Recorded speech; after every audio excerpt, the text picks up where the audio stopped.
மாதிரி பக்கத்து வீட்டு அங்கிள் வேகமா வந்து கூட்டிட்டு வர ஆஃபீஸர்ஸ்லாம். அப்ப வந்தோனே இவங்க தான் எல்லாத்தையும் அடிச்சு போட்டுடுறாங்கல்ல. அதனால இவங்கள வந்து மிரட்டி அங்கிருந்து அனுப்பிடுறாங்க.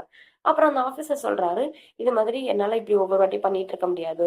சட்டப்படி பார்த்தா அந்த பையனுக்கு அவங்க மாமாக்கு தான் அந்த சொத்து போகணும். நான் இதுக்கு ஒரே ஒரு இதா இருக்கு. அவள கல்யாணம் பண்ணிடுங்க. கல்யாணம் பண்ணிட்டா சொத்து வந்துரும்" அப்படின்றாங்க. இவங்க அவங்க அம்மா அப்பாட்ட உட்காந்து அழுதுகிட்டு இருக்காங்க. அப்ப ஹீரோ வந்து இது மாதிரி ஆறுதல் சொல்றாரு. "நீ ஒண்ணும் ஃபீல் பண்ணாத. இதுக்கே நீ ஃபீல் பண்ற. எனக்கெல்லாம் அம்மா அப்பா சின்ன வயசுல இருந்து இல்ல.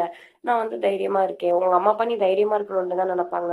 அதனால நீ எதுக்குமே கலங்காத" அப்படின்னு சொல்லி ஆறுதல் சொல்றாரு. நெக்ஸ்ட் பக்கத்து வீட்டு அங்கிள் வந்து ஹீரோயின்ட்ட, "இது மாதிரி ஒரே ஒரு வழிதான் இருக்கு. நீ வந்து கல்யாணம் பண்ணிக்கணும் அப்படின்னா என்னையெல்லாம் பண்ணிப்பா" அப்படின்னு சொல்லி கேக்குறாங்க.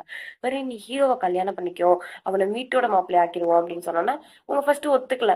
அப்புறம் அவங்களே யோசிச்சு பார்த்து சரி ஓகே அப்படின்னு சொல்றாங்க. ஓகேன்னு சொன்னது மட்டும் இல்லாம சரின்னு ஹீரோ கிட்ட போய் பேசலாம் அப்படின்னு போறாங்க. பட் இவங்களுக்கு தைரியமே வரல.